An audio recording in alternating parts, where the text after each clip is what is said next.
but I know a change gonna come.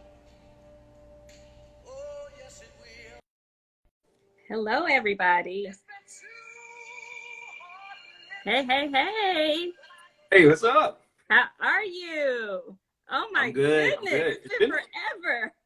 I know, too long, too long. How you It's been? been way too long. You're all grown up now. I know. You see all this gray and stuff I'm I carrying now? know. You can't see mine. It's underneath there. That's all right. That's all right. Oh my goodness. Thank you so much for Oh, thank joining you, man. us tonight for such an important topic. And I don't even want to waste any time. We're going to go ahead and get into this thing. Okay. All right. But for folks, I am Candy. I'm the founder of Miss Pack Light. We are an organization that is targeted towards women and providing them a safe community to uplift their voices, to support their voices, and for them to be their authentic selves. And this particular topic is very aligned with our entire mission because although we're having all men here, this is the first for us. Having people's voices being heard is key to us. And so I really was just over the past couple of weeks just been torn about what's been going on in our country. And I think the biggest part that I've seen missing in this whole conversation is hearing directly from the horse's mouth about how this is impacting you guys. So I wanted to provide this opportunity. So thank you, Manny. I have Manny here as one of our special guests tonight. He is an award-winning journalist, educator, speaker, filmmaker. And for those who don't know random facts, me and Manny had a radio show together in college. Many moons ago. Many moons ago. So thank you Yeah. again so much for being here with us. But just to go ahead and kick it off, how are you feeling in the midst of this social climate? I have to say I'm okay, all things considered.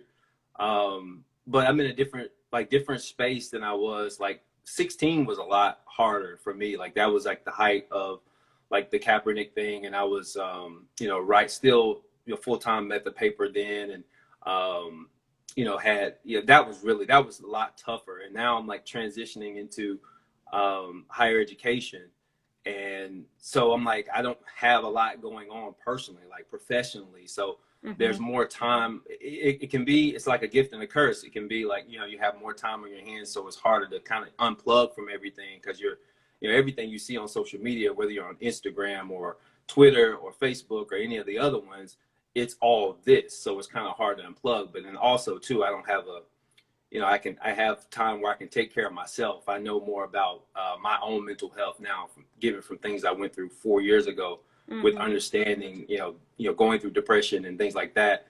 Wow. But then now my kids are here. It's summer. I have no professional obligations. So it's kind of like I had to really take ownership of my mental health and ownership of my peace, really. Wow. So I'm kind of like plugged in that way and trying to figure out how I can contribute to this, and I've, lit my voice to it, but then also just like how to protect. And, we have children and they're young, both, younger than 10. So they don't know what's going on. And we know, you dread that conversation that you're going to have with them. Same conversation I had with my parents at some point, where you got to sit down with them and teach them how to navigate this country. But for now, I mean, it's as much as possible as we can keep them away from it. Keep that innocence for them, and that the innocence that comes from that ignorance, in a good way. We're trying to do that as much as possible, and so just leaning on them. The trying to make sure the biggest thing for them is teaching them how to ride their bikes this summer. Yeah. Try to have some sense of normalcy. It already was kind of messed up with the pandemic, but I think that's the main thing. As much as possible, try to stay plugged in and know what's going on, but then also make sure you're doing whatever you have to do to take care of yourself. That makes a lot of sense. So speaking about children, 100%, I'm not watching any news around my kid. You're so safe and honest, and they're so pure, and you don't want to to ruin that. So that just definitely makes sense as you being a father. And that kind of brings me Yeah. kind of to, go ahead. Oh no, that's what I was gonna say. It's just weird. You think every time this comes up, you think about like trying to explain racism to other people. It's like my children are like the sweetest people I know. They're so much better than me in regards to that. But they're just like there are people there that are going to treat them differently or think of them differently just because of their appearance. And that's when it really hits you, you know, to your core when you think about that. It's like it's so it shows you how silly racism is because you like it's their, you know, if they want to do that, it's their you know, they're missing out. You have to think of it that way, and just try to protect yourself. The way people are going to feel about you, the way they want to feel, it's really none of your business. You know, how people think of you, how people treat you. You know, your reaction to it is what you can control. Is what you can control. Yeah.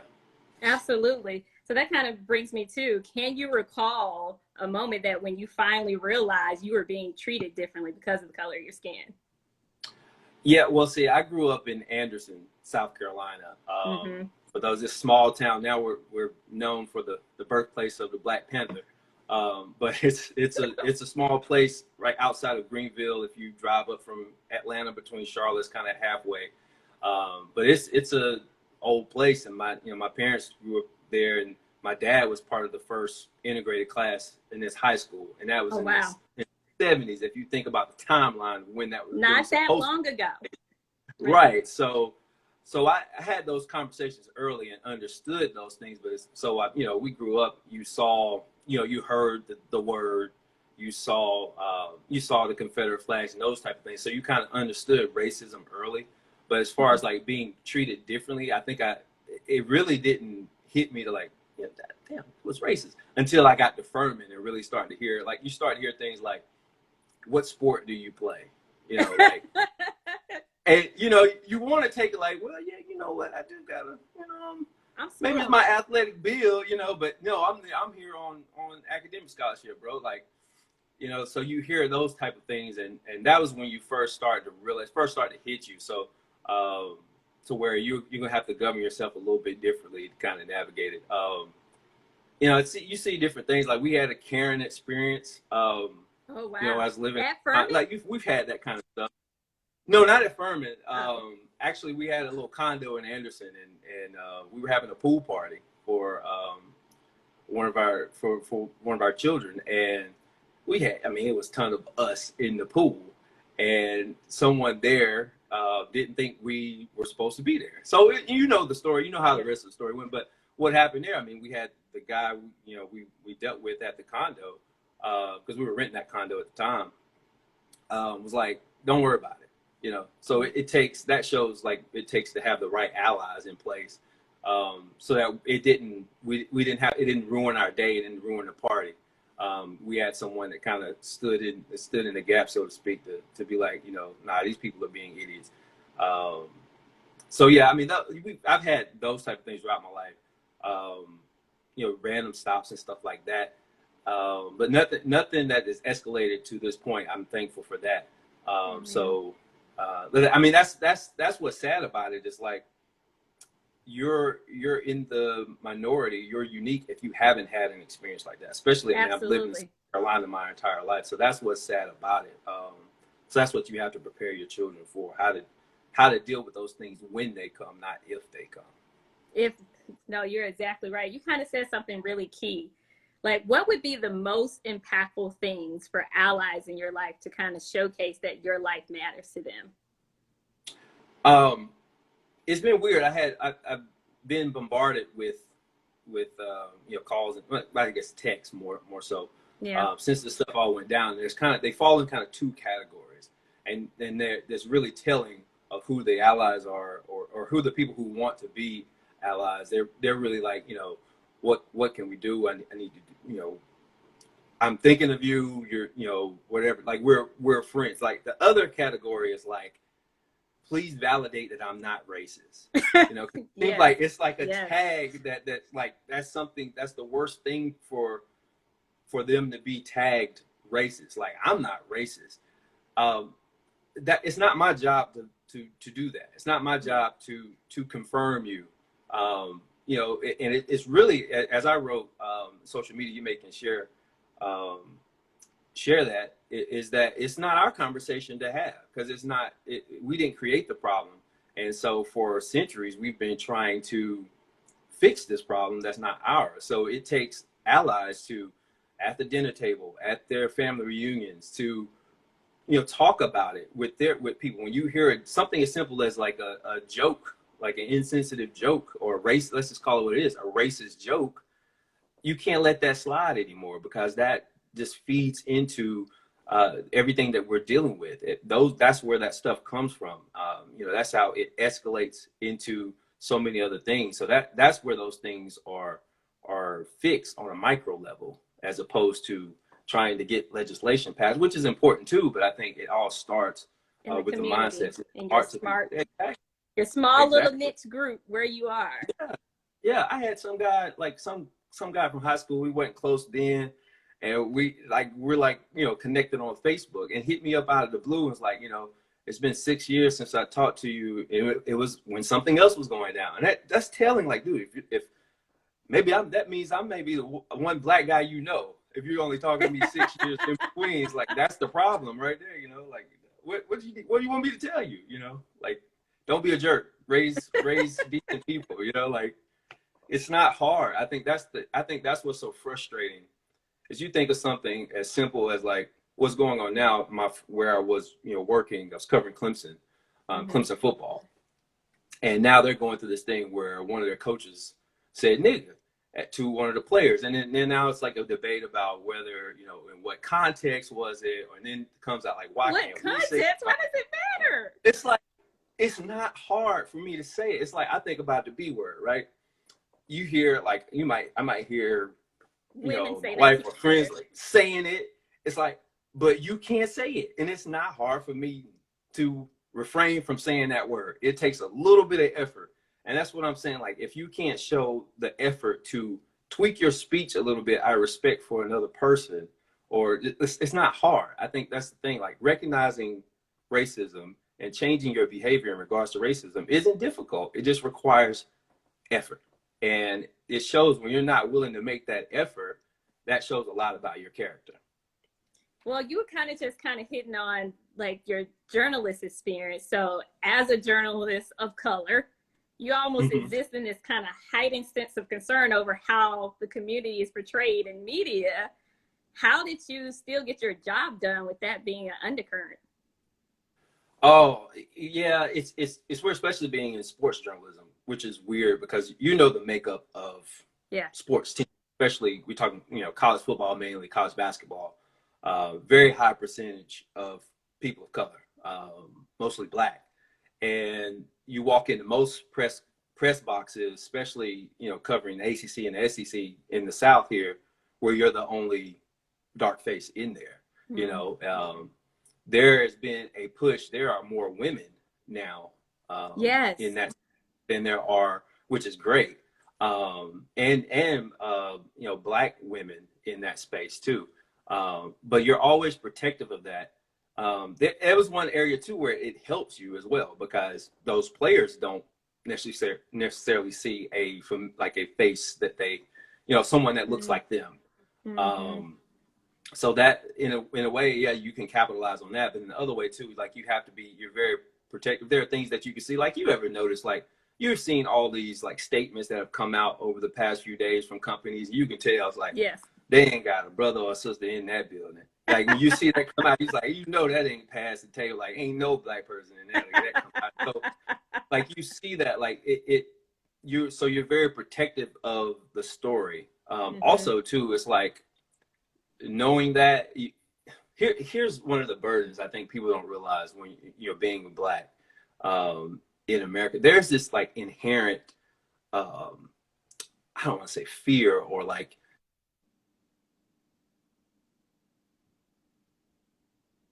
say I walk into a convenience store or whatever, like, you don't know what that person is thinking of you. Like you feel like you have to diffuse the situation before, if I'm having a bad day and I gotta, a scowl on my face or something like that. Like, yeah, I feel like you have to fix that. You have to be mindful of what you're like, how you're perceived, I guess is what I'm saying. So in regards to like professionally, like I had to like, I may be the only one in the press box with a tie on, like you have to like give no excuse for, for someone to say anything cross or anything negative about you, that this is the way that I guarantee that they see me for my work, as opposed to look how he dresses, look how, like anything else, look how he speaks, all that kind of stuff.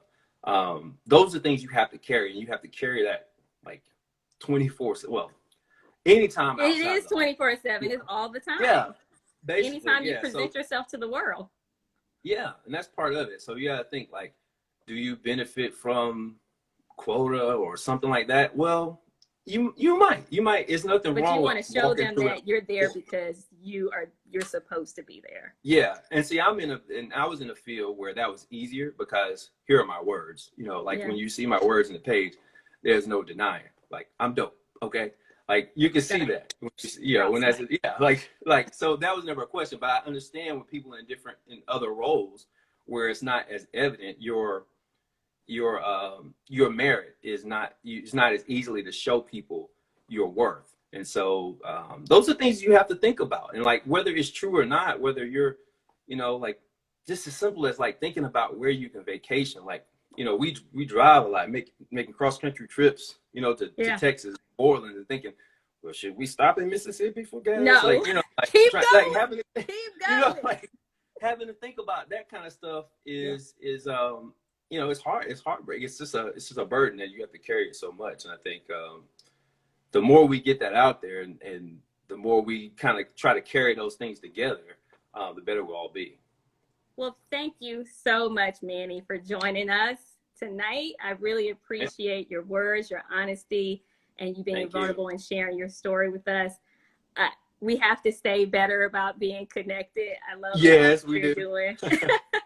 So thank you so much. And we got next up, we got Keith Johnson, another Furman Paladin up next. But thank you again so much, Manny. All right, take care. All right, I'm not sure I understand. Oh, look at Siri. Be quiet, lady. Oh. We got another coming up, if they will let me work.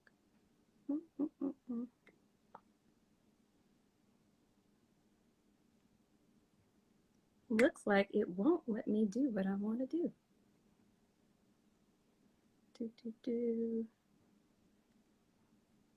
Hey, Keith, if you don't mind, because it's not letting me add you directly from here, if you can go up to your request and request to join the stream. It should be at the very top there. It doesn't want to work.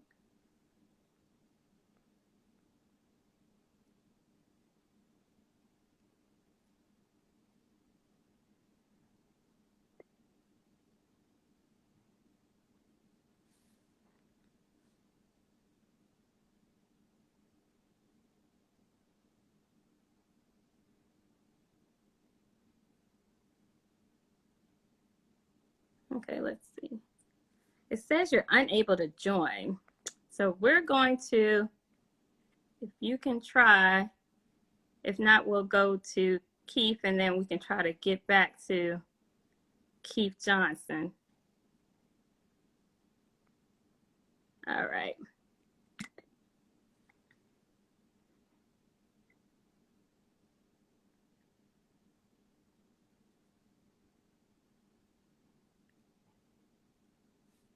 I know, Instagram trying to keep me from being great. I don't appreciate that.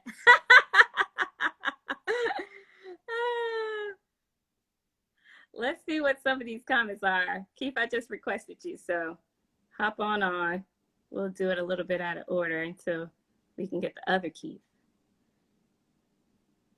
Any room I'm in, I belong there. Okay, I feel you. Not even safe in your own home. Heartbreaking that you have to think that way. It is.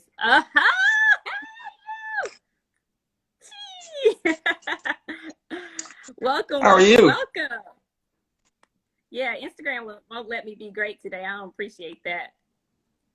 I had my whole setup correct. How are you doing, sir? I'm doing wonderful. Absolutely wonderful. How are you?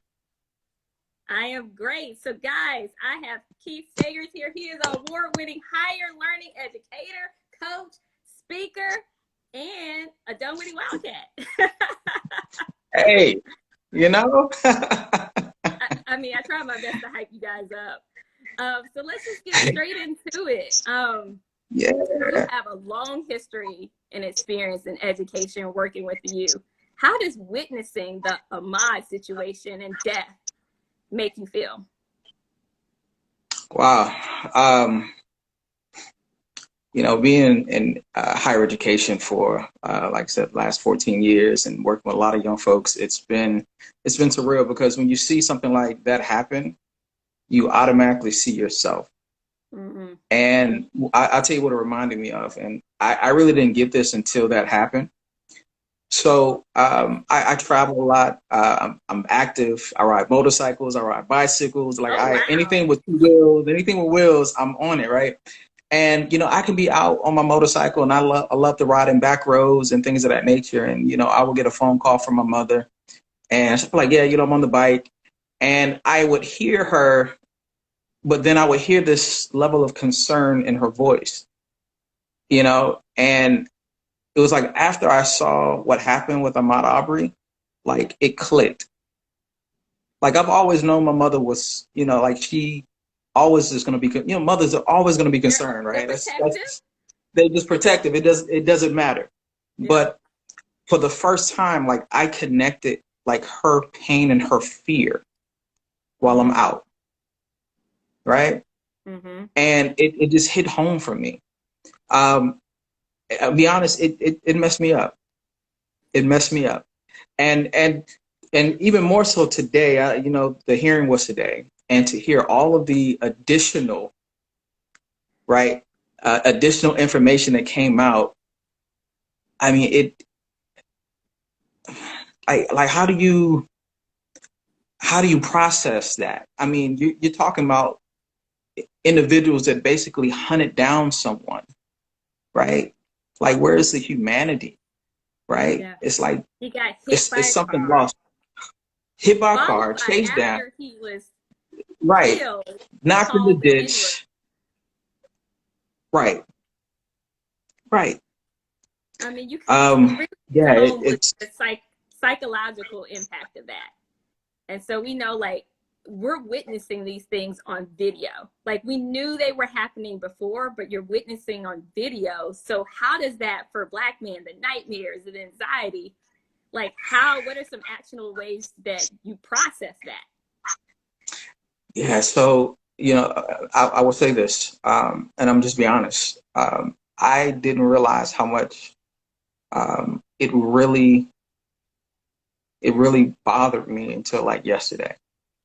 Like men in general, Black men though, we hold a lot. We're able to hold a lot.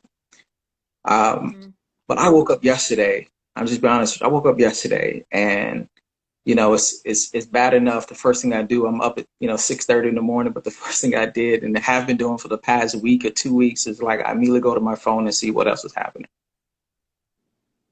And I'm sure a lot of people have been doing that, and a lot of people have no idea how much stress and how much wear that is on a person's mental. And I'll be honest, like I broke yesterday. Like I was just like, this is too much. I started thinking about, like, as a father, as a husband, as someone who's building a business and impacting lives and doing all the things I'm doing, and then I started thinking like, wow, like all of that can be gone in an instant because somebody has a problem with maybe just the way you look and the color of your skin. And I think about all of the pain that people are going through, but at the same time, then I had to stop myself and say, you know what, wait a minute. Like, I'm angry, and we're all angry, and it's okay to be angry, right? That's a God-given emotion, right? Be angry. But what we do with that anger, I think, is the most important thing. We got to take that anger and turn it into action. And that's what people are doing right now. Like, they're in the streets, they're taking action. but you need to know what you're taking action for, and then Yeah. turn that action into real power that can actually make change. And so you get encouraged, but you have to take a moment to step back. You have to take a moment to just be in your quiet space, and pray, whatever it is that you need to do, but you need to reflect and still understand, like, there's so much to be grateful for right now. Like, this whole piece is as scary as it may be for a lot of people. Like, the entire world is like focused in right now. Like, we're all, like, right Now's the now, real time. time, we're creating history in real time, right? This is the kind of stuff that they'll be reading about 20, 30, 40 years ago, or 40 years from now, rather, right? Find what it is that we can be grateful for right now in this moment. And so for me, I started thinking about my sons immediately, right? I started thinking about, how amazing I want to create this world to be for them. Mm-hmm. No, like that. Right. Speaking of that, like, with this long history of police brutality on Black men, how does that impact you as a father of Black boys? Oh, man. It's funny. So for the last several weeks, a number of my friends who happen to be white, I've been getting calls. And I'm sure a lot of you guys be getting calls, and they've been expressing they've been expressing their sorrow, their shame, how sad they are about this, how this is going on, their anger, and I appreciate that. And then, and they always ask, well, how are your sons, and how do you talk to your sons and things of that nature? And I say, it's funny because, when someone usually asks, like, have you had that talk? Like, for us, like, we know what that talk is. It's not birds and bees talk. It's have you had that conversation? Right? Have you had that? Right. It's a different conversation. Have you had that talk about, what it means to be Black in this country, right? How to handle and deal with police. And I was like, yeah, absolutely. It's like, so, like, I teach my boys immediately about authority and understanding how to respect, the people who are here to protect and serve, right? There's a level of authority. And they say, yeah, well, that's of course, that's what we teach our sons. So we're good. And I said, yeah, but usually that's where it ends for you there, right? There's a whole nother level that I have to lay on after a while, right? And a whole nother, and I have to keep having this conversation. I had to have, my parents had to have a conversation with me. And it's unfortunate because most people will fail to realize, like, the level of fear. It's almost like it's almost like generational PTSD. It's like it's just past that fear. I mean, it's so deep, right? And the brother right before he was talking about, like, don't go to Mississippi. Like, my family's from Mississippi, and I can't tell you, like, every time I would drive there, even now and as an adult, like, I can't help but to look at the trees and, like, wow, what if I see something? Right? It's surreal. It's surreal. No, so when I look at the back boys, roads, I'm scared. Like, yeah. stop at the rest stops. Stop at the gas stations. Let's go through this small town till we get to a bigger town. See. It was like, okay, here's a conversation that I have. It's like, well, we're gonna go visit my mother who lives in Mississippi, right? She's a beautiful property, lake, and the conversation I had with my sister, she was like, well, when are you gonna go? And I was like, well, I was debating because what I want to do, I want to make sure that I can just drive straight through. So maybe what I'll do is I'll get up early so the boys will stay asleep, and I'll just drive straight through so I don't have to stop. Mm-hmm. And it's like, I'm not just stopping for bad. I'm stopping because it's just a reality. Like, I don't want to stop. I just want to keep going to my destination. Only stop if I have to. And that's a terrible place to be. That is a terrible place to be. So you're talking about how you have, how you currently are navigating raising your boys, but how can these people who are watching and others, do you suggest for them to help to support and mentor Black boys? Oh, man. Listen, Black boys, men in general, we need people to just love on them. It's not even about, for me, I don't even look at it as a standpoint of mentoring. Like, when I see a young Black boy, I think of him as like my own, right? Mm-hmm. One of the things, I'm very involved in the school system. I've served them as chair of foundations for schools, and I feel like I have like, I'm a chair of a foundation. I got off after 3 years as chair, but I had like 500 kids and they were all mine. Like I took ownership of all of them. Mm-hmm. So I don't just mentor, like you become mine. Like I have to look at you as my son, because most likely that black boy, that black girl may not even have a father in their life. You may be their only Might be the person. I mean, only. it is that serious. It is that deep. So there's a major responsibility that's there. But we just have to love on them, show them, model that way, right? Show them how to stand in their own power. Because one of the craziest things is, and for us, like if you recognize and realize how powerful you are, and then you start to stand in that power, like you will fight anything or anyone that try to take it away from you. Period. And so we instill that, and I instill that in my boys. Right? I love them on every day. Like right before I signed them, been wrestling with the 5-year-old. You know what I'm saying? He kissing all over my face, and I feel like the most powerful man right now in the world. Why? But he has, like, that's what he needs. We all need that. So Similar question that I asked Manny, like, can you recall a time that was like a moment when you realized that you were being treated differently because of the color of your skin? Yeah. So of course, there's always a number of different instances. Being able to travel around the world and do different things, is always somebody that's like, oh, well, what sport do you play? Or, and I'm 5'8", like I'm not a ball player. You know what I'm saying? It's like immediately stereotypes. Like, you know what I'm saying? I got skills still, but or what, are you an actor? Because we're traveling. But I'll tell you this, my first experience, I'll never forget this. I was 17 years old, and I was working at a local sporting goods store. I won't say the name of it. It might even be out of business right now, but it was a major sporting goods store. And there was a number of us there. And there was this one police officer. He was off-duty police officer who came in and did loss prevention. He had a lot of problems with the color of our skin, just period. And you can just tell him his attitude. And I'll never forget this. One day, this fool was I said, yeah, this fool was hiding like in the shelf behind, like he climbed up in the shelf behind like some equipment. And, you're supposed to be, if you scoping out, you're supposed to be very quiet. Well, I'm walking by and I hear some shuffling. I'm like, what the world is that? I didn't know what that was. And I kind of looked up in there and he saw me. He was like, he started like just going in, like cussing, and he jumped down. I'm like, well, dude, like you're supposed to be in hiding. You just gave yourself away. You mad at me? Then he just went in. I don't care who, just cussed me out. Pushing me, like literally bolted me, pushing me up against the wall. I don't care who you are. Like just going ham. Needless to say, I was 17. I didn't know how to even respond to that. Never experienced that level of aggression. Right? This white man, and literally not much taller than me, but never experienced that kind of aggression. Needless to say, he went back the next day. Right?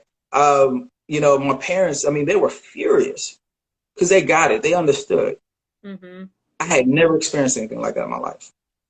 Wow. Could have went a different way.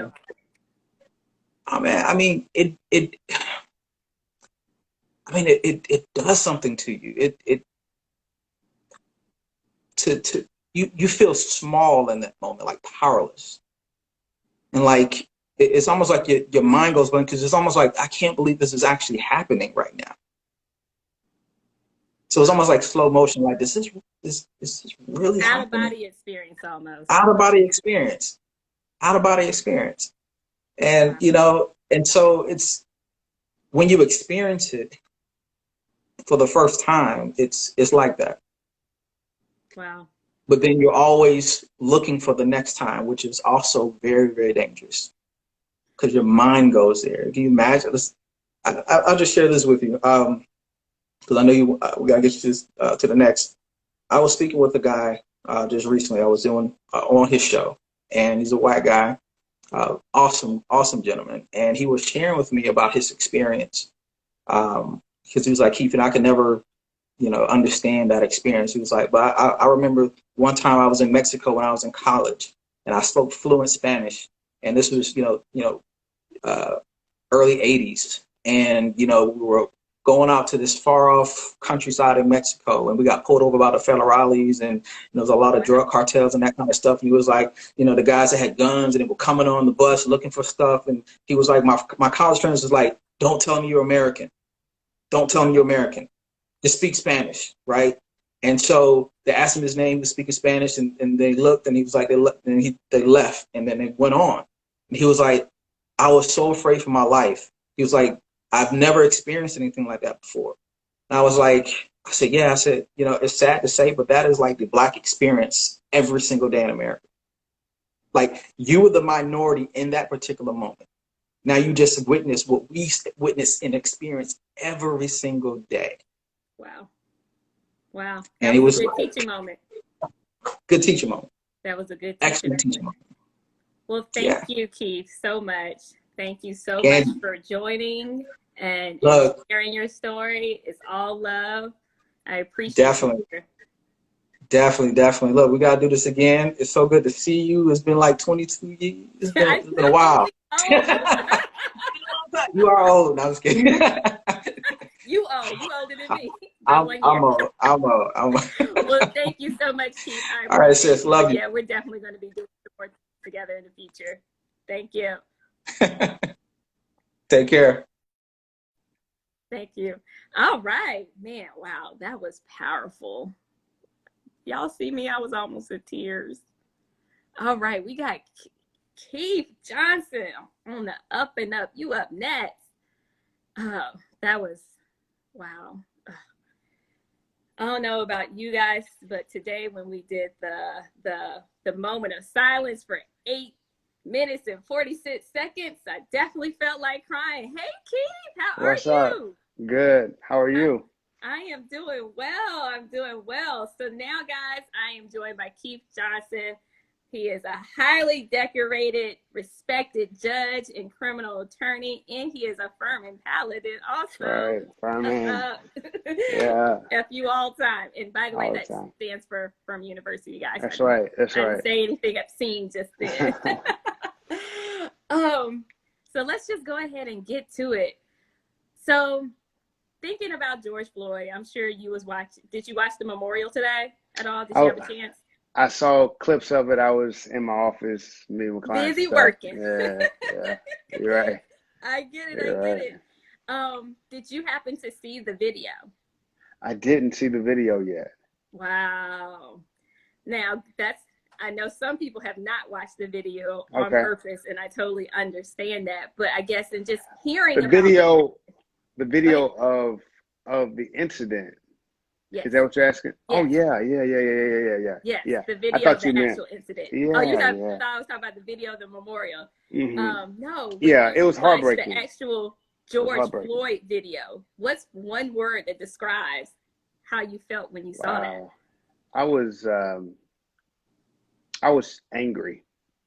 I was angry because one of my friends sent the article to me in a group chat, and he described it that the officer was on top of this gentleman for several minutes.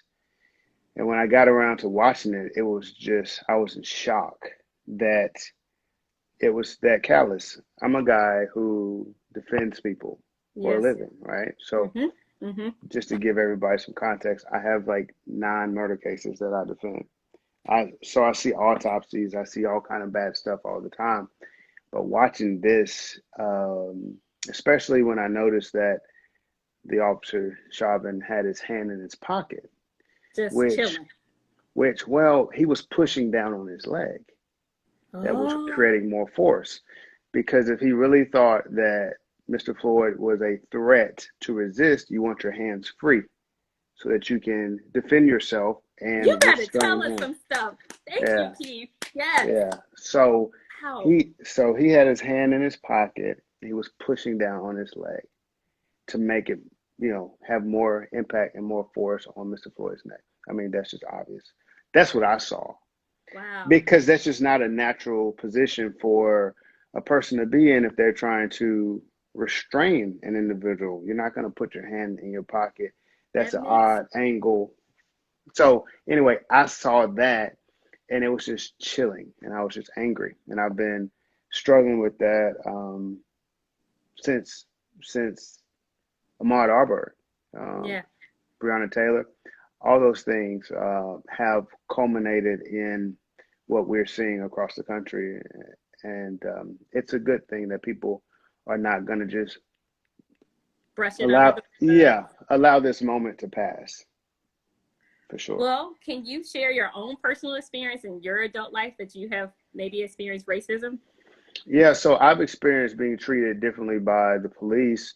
One time I was in the car with my wife at the time, and she was pregnant, and we were going to get something to eat.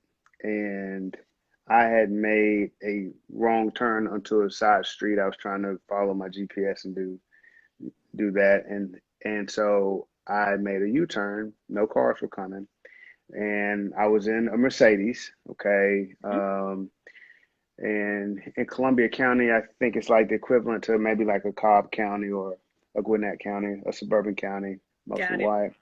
And so I remember uh, being stopped by the officer. I recognized the officer. She didn't recognize me because I was a prosecutor at the time. She kept me sitting in my vehicle for about 30 minutes before she even came up to my car. Oh my goodness. Yeah, She was trying yeah, to find all kinds of things on you. yeah, yeah. And so when she came up to the vehicle, um, she was aggressive in her tone, her manner. And when she asked me for my ID, I showed her not just my driver's license, but my assistant district attorney badge. And her whole like voice changed, her whole um, attitude changed. Mm-hmm. And I remember her saying, "Oh, I didn't know it was you. Why didn't you say anything?" And that struck me Mm-hmm. because this is someone that I saw on a regular basis. But if I didn't have that credential, You would have been in trouble. it would have been a whole different conversation, and it shouldn't have been like that. And I shouldn't have had to tell her that, this is where I work. I'm somebody that you know. And so I reported it. I don't think anything happened. She didn't, like get demoted or anything, but that was a vivid example for me that things are very different. I was called the N word the first time when I was 6 years old here Mm. on a football field by a white guy, and I didn't Wow. really understand everything. But I remember relaying that to my mom after the game, and she went and she talked to the coach, and now I know why she was so upset, because having children around that age now, I would be livid. I I'd be mean, because livid. we don't want them exposed to that, as like me and Manny was talking about earlier. It's like, no, that's Absolutely. devastating to now Absolutely. have to sit down and have that conversation with your child. Yeah. But I took my children to a protest that we had here in Augusta on Monday. Um, they enjoyed it. My daughter, who is going on 8, came home saying "No justice, no peace," and so that was kind of cute. I was trying to expose them to things because they need to know what's going on. I want to raise leaders. That's awesome. So you pretty Yeah, much are already exposing them. I love that. yeah, yeah. Can you share with these folks, with all your years of law experience, what do you suggest for folks who aren't in the legal field? How can they fight against inequality in the justice system? Yeah. Well, I think it comes from making sure that this remains at the forefront of the conversations. And I've had those conversations with former classmates at Furman. One called me yesterday. So not being afraid to have those conversations with people, calling people out, Mm-hmm. being active in your local elections. Yes. It's great to be tuned in to CNN and national politics, because that's where it starts. However, your district attorney, your solicitor, who is the prosecutor who does misdemeanors in the state of Georgia, Mm-hmm. and also your local judges and your sheriff. Those are the people who are going to directly affect your life. I believe that our local mayors, our county commissioners have a responsibility to attach conditions on the purse strings that the law enforcement um, officials ask for when they ask for their budgets every fall. And so you can put pressure on your local officials to make sure that if an organization has several complaints of excessive force, that Mm-hmm. that should affect their budget. It should affect their accreditation. We Oh, have to nice. make sure that we're not looking to make this about changing people's hearts. That will come.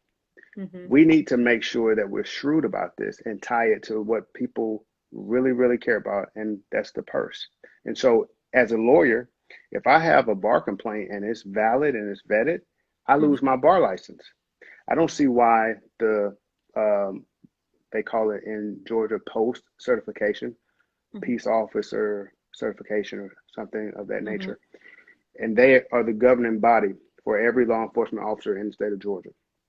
They can pull your license to be able to make an arrest if there are certain incidents. Oh, Why wow. can't we lobby that organization? Why can't we put our emphasis on that organization to say that they have to be independent and they cannot be um, an arm of the Mm-hmm. sheriff's office? They have to Mm-hmm. be a true governing body. Mm-hmm. And if that happens, that's how we can get involved. We can Wow. have ideas that go beyond the outrage, but put things in place that will really affect change. And so Wow. that's, No, that's, man, you just took us all to school. I didn't know a lot of that. That's amazing.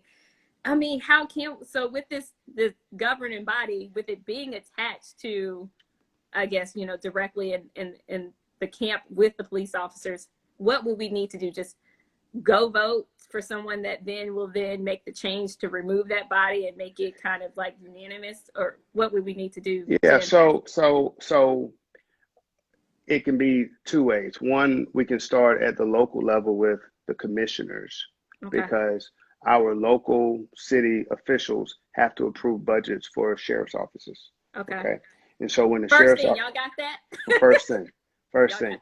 that. And so there can be citizen review panels that that can be a part of the process of, oh, you need an extra $2 million. Well, this is tied into your officer training budget.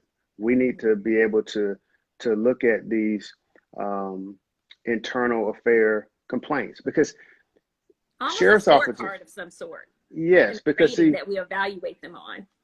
if you make a complaint to an officer or to an organization of excessive force, that same organization does the investigation. Like, does that make any sense? Mm-hmm. No, it doesn't. So lobbying your local mayors, county commissioners, but also um, I believe that the post certification is a gubernatorial appointment, and then there's a board of directors. And so I'm in the process of trying to do research on that issue because to me, that's how you affect real change. You tie it to licensure, accreditation, and Mm-hmm. make sure that these sheriffs know if you have a culture of Mm-hmm. racism, if you have a culture of silence, you will be called out. You will no longer be a police officer because bad cops make it more dangerous for good cops. Exactly. We see that happening right Mm-hmm. now in this very moment with the riots that are currently happening. Wow, that's huge. Thank you for sharing that. That's amazing. You talked a little bit earlier about how you took your children to a protest. So being a Black man and a father to a Black boy, Yeah, what are you yeah. doing to help navigate those waters with him? It's very difficult. It choked me up a little bit because they were asking me what's going on, and I was just trying to explain things to them. I worry about my son a lot more than my daughter, and it's usually the opposite. You know, you usually like worry Yes, about those especially when it girls. comes with fathers, like in Yeah. dating. hmm but I worry about how he is going to be perceived. He's going to be starting school in the fall. He's 5. Mhm. And, and I know how sometimes teachers who are not familiar with our young boys can perceive their playfulness, can perceive their um, just their general disposition or misperceive it, to be honest with you. Boys are rambunctious across the Yeah, board. yeah. But it seems like as a juvenile court judge, I see our young boys coming into court for certain things, and we just have less room for error. We just don't Mhm. have the room to mature like our counterparts. And so I'm raising my son like I'm sometimes I'm really, really tough on him and I have to back off because I want him to not ever be in a position where he's not always thinking. Mhm. So we talk about things like even now, if you get in trouble, you don't talk to the police. You call daddy. You tell them that you're going to call daddy. Mhm. I shouldn't have to say that to my son, but Mhm. I am because he needs to know his rights. Mhm. And so it's a fine line between teaching them to not do anything that can be perceived as aggressive, but also teaching them to stand up for themselves too. Absolutely. Because I'm not on the other end of the spectrum I don't want to raise a little sheep either. I want to raise a strong Strong. a strong boy. And so I think it just comes with spending time with him, letting him see what I do for a living, and just having him understand that he's special. Mhm. And Oh, so, in that regard, we're probably going to have some more detailed conversations. Hopefully, by the time he's 10 years old, the atmosphere will have changed a little bit at least. But I'm still going to try to prepare him as best I can for those interactions. And I'm lucky because I've handled 1,000 cases in my you career, have so I more know insight than how the the normal police work. person. I know Yeah. how they work. Yeah, yeah, yeah. Wow. Oh my goodness. Thank you so much. You have No problem. took us all to school here tonight. I really appreciate you taking the No problem. time to share all of that information, to share your own personal stories. And it was so good to see you after. Yeah, Well, it's good to wait a see you minute. I too. feel like I seen you not to, yes, yes. When you Atlanta came to last yes, year. when you Yeah, came to town. I yeah. was like, Not, not too yeah. long ago. Not too long ago. Not too long Not ago. too long ago. So no, Absolutely. definitely let us know when you back up Okay, this way, I and we can certainly social will. distance. That's right. That's right. There you go. Yeah, Well, thank you so much again, brother. I appreciate your thank time, you. and let's stay connected. Absolutely. Thanks for having me. God bless. Thank you. Bye. Bye bye. Wow, guys. Wow. Wow. This was amazing. I hope that all of you took something out of this. These were 3 amazing Black men that I definitely respect and I appreciate. And thank you guys again. Thank you, Keith Johnson, Keith Sagers, Manny for joining. I hope that again that all of you guys got something out of this by hearing directly from them about how this impacts them on their day-to-days and how they're navigating the world in these lens. There's so much work for us to do, but I think the biggest takeaway that I got out of this is that we can impact change in our own little small circles and communities and the things that we actively do within those communities. And so I hope that all of you guys are just charged to take our words and our emotions and our feelings that all of this has kind of like brought up for us and move to some type of action that will impact change. And I want you to know that, again, I mean, I was watching TV the other day and I was watching Obama speak and how he was sharing that this is a different time. And he was like, this feels so much different than anything I've ever witnessed. in anything I've ever seen before. And so I feel like we're in the midst of a moment similar to what Keith was saying about history. We are in a history-making moment, and the question you should ask yourself is, what side of history do you want to be on? And so answer that question for yourself, and then get into action and do things.